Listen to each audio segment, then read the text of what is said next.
நிறைய பேர் சொல்லி வந்து கேள்விப்பட்டிருப்பீங்க SEO is dead அப்படின்னு சொல்லிட்டு. But to be honest, SEO is a basic setup for every business. இப்போ நீங்கள் வந்து புதுசாக வந்து ஆன்லைனில் லான்ச் ஆகுறீங்க அப்படின்னா எடுத்தவொடனே ஆட் போட்டு உங்களால் வந்து ஒரு சக்ஸஸ் பார்க்க முடியுமா அப்படின்னு கேட்டால் கண்டிப்பாக வந்து முடியாது. ஒவ்வொரு ப்ராடக்ட்டுக்குமே சரி, ஒவ்வொரு சர்வீசஸ்க்குமே பேசிக் SEO அப்படின்றது வந்து ரொம்ப இம்பார்ட்டண்ட்டான ஒரு விஷயம். பேசிக் SEO பண்றதுனால என்ன யூசர்ஸ் அப்படின்னு பாத்தீங்க அப்படின்னா, உங்களோட ப்ரொஃபைல் ஸ்டார்டிங்ல எடுத்தோடனே வந்து பாத்தீங்க அப்படின்னா டவுன் ஆஃப் த லிஸ்ட்ல வந்து இருக்கும்.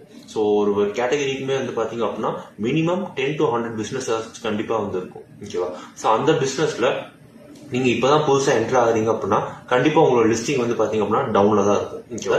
நம்ம வந்து பேசிக் SEO பண்றதுனால ஒரு ஸ்டாண்டர்டைஸ் ஃபார்மேட்டுக்கு நம்மளால வந்து மாற்ற முடியும். ஆர்கானிக் SEO பண்றதுனால உங்களோட பிசினஸ் ஈஸியா வந்து டவுன்ல இருந்து டாப்புக்கு வந்து ரீச் பண்ண வைக்க முடியும். ஸோ இவர் நான் வந்து நம்மளோட கிளைண்ட் ஒரு IAS அகாடமி சென்டர். அண்ட் இவரை வந்து பாத்தீங்க அப்படின்னா நம்ம வந்து ஒரு 3 to 4 months நம்ம வந்து பேசிக் SEO வந்து பண்ணியிருக்கிறோம். ஸோ IAS கோச்சிங் அப்படின்னு போட்டோம் அப்படின்னா இவரோட ப்ரொஃபைல் வந்து டாப் 3 லிஸ்ட் ஆகிற மாதிரி நம்ம வந்து பெர்ஃபார்மன்ஸ் வந்து பண்ணியிருக்கோம். அண்ட் ஆல்சோ SEOல வந்து பாத்தீங்க அப்படின்னா வித்தின் டாப் 10 வந்து பாத்தீங்க அப்படின்னா நம்மள அவர் வந்து ரீச் பண்ணியிருக்கிறோம். அண்ட் லைக்வைஸ் வந்து பாத்தீங்க அப்படின்னா கால்ஸுமே வந்து உங்களுக்கு வந்து பாத்தீங்க அப்படின்னா கிராஜுவலா இன்க்ரீஸ் ஆகிட்டே வந்து போயிருக்குது. ஸோ திஸ் இஸ் பிசினஸ்க்கும் இதே மாதிரி வந்து சேல்ஸ் கொண்டு வரணும் அப்படின்னா சேல்ஸ்ன்னு சொல்லிட்டு கமெண்ட் பண்ணுங்க. நாங்களே உங்களுக்கு வந்து பர்சனலா கைட் பண்றோம்.